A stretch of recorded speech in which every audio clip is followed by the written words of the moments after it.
Mr. Puisi ini kan seorang seniman ya, tapi kenapa bisa tiba-tiba jadi konten kreator itu? Orang asing lebih mencintai budaya bangsa Indonesia daripada kita mencintai budaya kita sendiri. Nggak punya siapa-siapa, nggak punya istri, hanya punya anak, tapi rasa bahagia.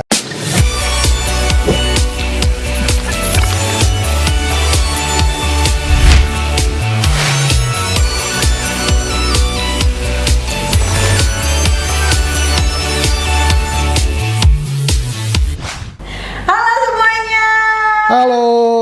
Oke, kita kembali lagi di channel Mr. Puisi. Selamat malam. Heboh ya, heboh. Nah, kali ini kita bakal berbincang-bincang lagi nih sama Mr. Puisi. Nah, Mr. Puisi gimana kabarnya hari ini? Kabar baik, kamu kabarnya gimana? Kamu kabarnya gimana? Lumayan. Oh, baik. lumayan Agak baik. capek gitu Mas. Oke, terus. Nah, oke teman-teman, jadi kali ini kita akan membahas hal ya kita seru-seruan ya Mr. Iya, Puisi. seru-seruan. Ini mau nanya-nanya nih sama Mr. Puisi terkait Mr. Puisi ini kan seorang seniman ya, seorang penulis puisi juga. Tapi kenapa bisa tiba-tiba jadi konten kreator? Itu ceritanya gimana itu Mr. Ya, Puisi? coba tolong diceritakan Mr. Puisi. ya. Jadi gini, daripada kita ngelamun di rumah, pacar jauh, Oke, LDR guys, LDR. Kuat ya, kuat. dia pernah ketemu pacar, Ya. ngelamun aja. Oke. Buat apa kita punya rumah luasnya 1 hektar? Oi. Jadi buat apa gitu loh rumah ini? Makanya rumah ini saya sulap mulai bulan kemarin ini.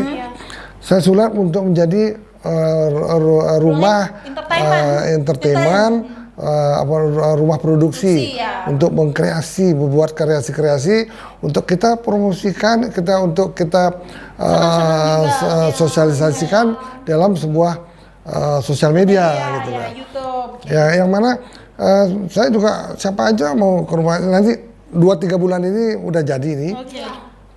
Jadi bagi YouTuber atau siapapun mau ke sini, Bisa. di sini ada villanya, ada bisa nginep gratis. Kolam renangnya juga 2 ya kan. Kolam renangnya ada 2. jadi Kalau berdua satu-satu. Bisa dong renang. Bawa pacar juga boleh. gitu. Gratis Kak bisa. Gratis, tapi Ada izinnya. tapi berenang boleh asal menggunakan busana gitu. Jangan Ya, sampai jelas, itu ya, loh. jelas, Jadi nanti diintip-intip ya nanti. makanya Bahaya. ya sepi, aduh udah bilang daripada udahlah saya bikin tim kreatif. Oke, tim kreatif. Tapi bukan sekedar tim kreatif. Kreatif. Ini kita juga ingin menginformasikan masalah-masalah seni budaya di Bali melalui sosial media gitu loh. Gitu. Nah, gitu. Dengan adanya perkembangan ini ya Mr. Puisi, jadi membuat Mr. Puisi itu juga ingin terjun ke dunia konten kreator kayak gitu. Nah, Mr. Puisi nih untuk saat ini apa aja sih proses-proses yang masih Mr. Puisi lakukan untuk mencapai konten kreator ini selain membuat tempat produksi itu? Apa yang disiapkan harusnya banyak sekali. Kita sangat minim karena baru mulai. Jadi saya sekarang mengadakan renovasi besar-besaran di rumah, sehingga ada fasilitas-fasilitas yang cukup bisa digunakan untuk memproduksi, misalnya membuat sinetron, membuat konten-konten yang lucu-lucu, konten-konten lain sehingga bisa menghibur masyarakat. Samping itu kita juga membuat konten-konten untuk bidang masalah sosial budaya. Nah itu sangat luas sekali, rasanya banyak sekali lah bahan yang kita harus cari, kita harus gali sehingga konten kreator ini walaupun gimana kita harus sukses. Gitu. Jadi tidak orang-orang yang terkenal saja yang bisa sukses. Banyak konten kreator juga di Bali, di mana-mana di daerah juga sangat sukses. Karena mereka bisa menyajikan sebuah cerita yang sangat bisa menghibur masyarakat yang lagi stres, apalagi yang baru putus cinta. Nah, itu banyak sekali yang bisa menghibur sehingga orang yang putus cinta juga bahagia. Orang semuanya harus bahagia dengan konten kreator yang kita akan buat gitu loh. Nah, benar tuh teman-teman. Karena orang untuk menjadi konten kreator itu juga ada dasarnya, entah dari galau tiba-tiba niat buat ternyata terkenal kayak gitu. Kalau Mister Puisi sendiri nih pengennya ke depannya itu Mister Puisi mau fokus ke konten kreator yang mana nih? Nah, kita alam banyak lah di Bali ini, kita harus membedah, mengeksplor alamnya Pulau Bali, alamnya Pulau Lombok, kemudian budayanya Pulau Bali. Nah, sampai coba saya mempunyai sebuah museum. Nah, itu kan bisa dibikin konten-konten yang misalnya mengenai perdukunan, mengenai mengenai katanya ada hantu, padahal belum tentu ada. Nah, itu kita di samping itu jaga orang juga bisa dengan konten kreator ini, mereka tahu bahwa saya adalah memang betul-betul melestarikan budaya melalui museum Puma. Gitu. Nah, kalau kita nggak bikin konten kreator seperti ini, siapa yang tahu? Benar, siapa yang tahu? Gitu. Nah, kenapa? Indonesia itu adalah negara yang kulturnya sangat kuat budayanya. Tetapi sayang, bangsa Indonesia itu kurang mencintai budayanya. Orang asing lebih mencintai budaya bangsa Indonesia daripada kita mencintai budaya kita sendiri. Nah, itulah makanya perlu orang-orang yang sukses membuat untuk melestarikan barang-barang budaya kita. Saya juga salut dengan ada seorang politikus namanya Fadli John. Mereka juga banyak melestarikan barang-barang budaya Indonesia, termasuk keris, termasuk lukisan dan lain-lain. Nah, itulah mereka lestarikan di rumahnya. Nah, kalau kita di sini melestarikan barang-barang budaya tribal art, barang-barang budaya primitif bangsa Indonesia. Itulah. Dan juga saya juga senang dengan koleksinya itu yang namanya Grup Dewa itu, Ahmad Dhani. Nah, itu juga saya sangat menghargai mereka juga mencintai barang-barang antik Indonesia. Nah, tepuk tangan dulu. Oke, ini Mister Puisi. Karena Mister Puisi berarti untuk terjun ke konten kreator ini seninya tetap ada kayak gitu. Nah, Mister Puisi, ada nggak sih bedanya ketika menjadi seorang seniman dengan terjun ke konten kreator? Bedanya tuh di mana sih? Jadi ini, kalau waktu kita jadi seniman, menulis novel, sudah 5 novel kita tulis, menulis puisi, kemudian jadi lagu. Tapi kalau konten kreator ini menulis cerita-cerita. Jadi narasi cerita. Dijadikan sebuah konten gitulah. Sekarang bagaimana caranya cerita-cerita itu bisa bermanfaat untuk orang banyak gitu loh. Nah, itulah makanya kita sambil menyepi, sambil melamun, kita buat cerita-cerita pendek gitu loh. Nah, makanya kamu juga harus belajar, harus dibantu Mister Puisi untuk menciptakan kreasi-kreasi yang bisa mengindonesia gitu loh. Biar menyebar gitu Gitu. Nah, tapi benar sih Mister Puisi, karena kan kalaupun kita membuat sebuah cerita itu pasti ada dasar seninya, inspirasi kayak gitu, imajinasi lebih ke imajinasi, kreativitasnya itu juga perlu banget. Nah, mungkin dari Cika ada yang mau ditanyain nggak? Nah, senangan mana nih jadi konten kreator apa jadi seniman? Kalau jadi seniman di kamar sendiri nulis. Kalau nulis saja. Kalau jadi konten kreator kita buat sosial media, diapit 2 perempuan. Nah, itu. Jadi kita bisa lebih ceria. Tapi lebih bahagia lah kita ngobrol, ngisi waktu. Bayangin aja kita ngobrol begini aja bisa berapa jam, ya kan? Jadi menghabiskan waktu bukan sia-sia, menghabiskan waktu yang bisa untuk menghibur masyarakat, gitu loh. Nah, dari tim Mister Puisi aja nih di belakang nggak ngajak 2 cewek ya, Mister Puisi Mister Puisi sendiri nih yang ngajak 2 cewek. Tapi saya tidak mau ada asisten pribadi. Banyak orang hebat punya asisten pribadi. Kenapa nggak mau? Saya nggak mau. Yang penting kita selalu sendiri. Nah, kalau yang penting bahagia, biar sendiri tapi bahagia. Ada yang punya pacar banyak tapi nggak bahagia. Di rumahnya ribut terus. Anaknya komplain. Nah ini kita nggak punya siapa-siapa, nggak punya istri, hanya punya anak tapi rasa bahagia. Kenapa?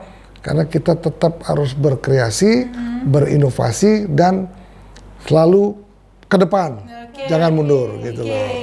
Intinya maju terus pantang mundur. Semangat. Ini Mr. Puisi kan baru pertama kali terjun ke konten kreator atau sebelumnya memang udah pernah nih Mr. Puisi? Saya terjun ini tempat juga masih nggak belum punya tempat bagus. Yang penting gimana mengisi waktu dimanapun kita bisa ngobrol. Iya, benar. Obrolan ini kita jadikan konten. Nah kadang-kadang di kolam, kadang-kadang di Balai Bengong. Dimana aja. Bila perlu besok kita bikin konten di atas genteng. Ekstrem. Ya, di sungai. Ya gitu. Bener loh, kita besok ke atas genteng ya. Gimana timnya yang Setuju nggak? di belakang layar Mr. Puisi? Tergantung timnya. Timnya gimana? Mau nggak? Iya. Kerja di atas genteng. Gas katanya. Gas. Tepuk tangan. Untuk timnya Mr. Puisi di belakang layar ya. Aduh, oke. Ini mungkin kalau orang-orang ngelihat di layar itu yang kelihatan kan yang di depan-depan Iya. aja ya Mr. Puisi, yang di belakang nih Belakang masih nggak pernah kelihatan. tertutup nih, belum kelihatan. Ada nggak niat Mr. Puisi suatu saat ingin memperlihatkan tim-tim di belakang layar? Saya ingin memperlihatkan di tim di belakang dengan tidak boleh pakai baju. Wah, nanti kena pelanggaran dong. Bukan baju aja nggak apa-apa, tapi mukanya dicoreng-coreng. Ya, Biar boleh. tetap privasi. Kemudian abis itu mereka bikin lawak-lawakan gitu. Ya, Itu tantangan bukan? tantangan. Oke, tantangan. Pokoknya bulan depan saya kasih tugas Anda nggak pakai baju, dicoreng-coreng, bercanda, kemudian bikin konten. Oke. Setuju. Bikin konten disuruh. Kayaknya mereka udah siap-siap Pak. Minta bulan Aduh, depan aduh. saya cuti dulu Saya bentar. cuti deh sebulan gitu dia gimana dong Pak? Ya nanti. Nah kalau yang tim kreator yang cewek, Oke. kan kita bawa ke salon. Iya. Nanti yang cowok juga kita bawa. Nah. Jangan ke salon, ke ya kita belanja lah. Gitu. Oke, belanja. Oke, jangan takut. Gimana tim belakang senang nggak?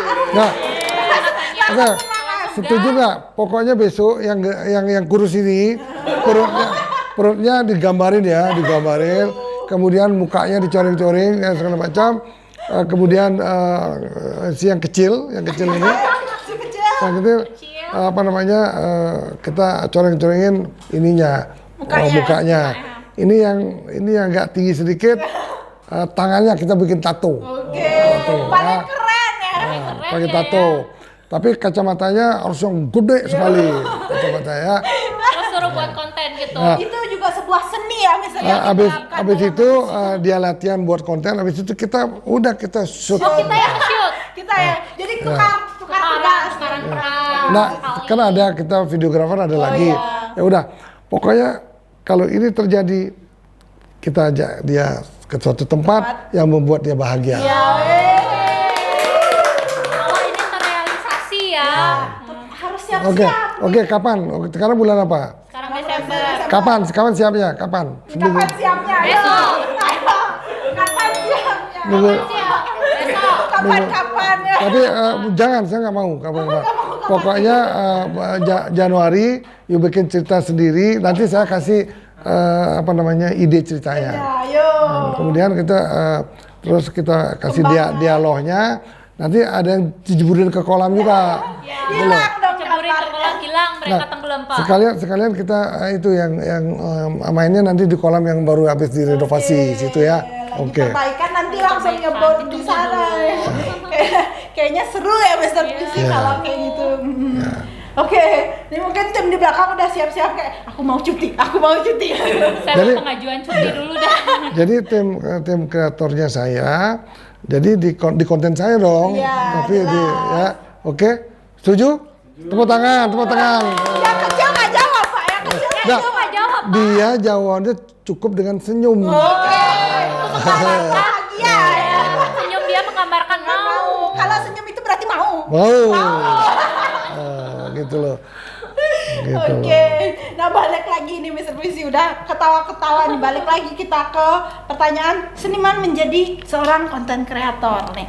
Emang Mr. Puisi dari dulu emang pernah punya kayak wah aku mau jadi konten Iya, creator ada nih, ada gitu. Dan niatan apa nggak? sih kayak apa sih namanya pikiran gitu mau menjadi seorang konten kreator. Ya sebetulnya semua orang pengen membuat satu karya-karya yang memanfaatkan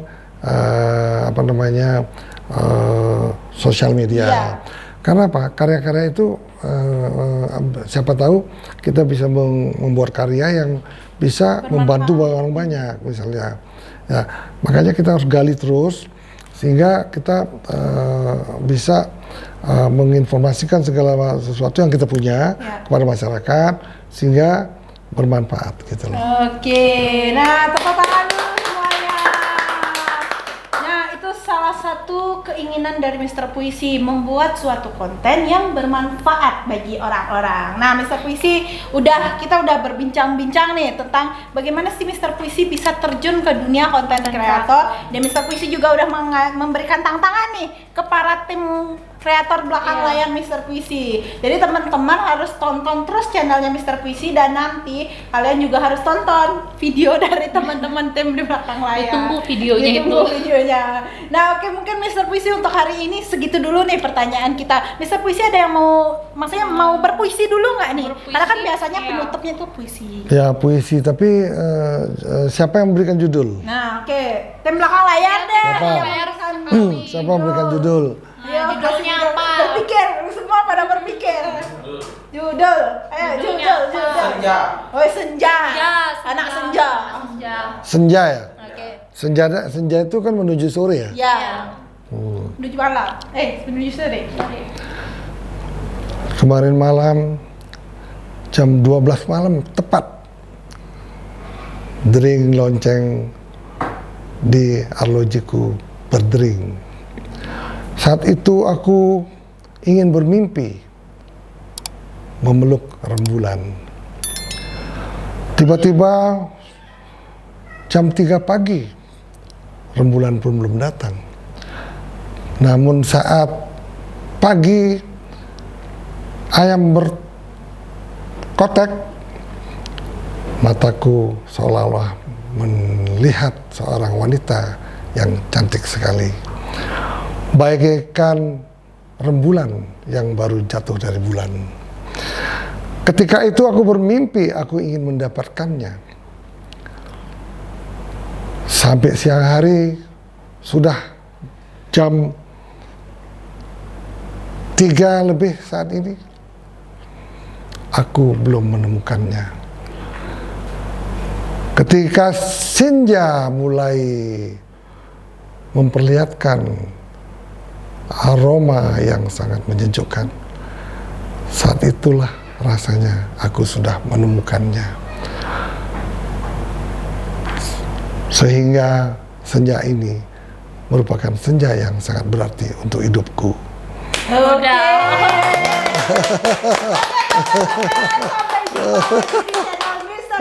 Terima kasih Mr. Puisi. Kita udah senang-senang hari ini.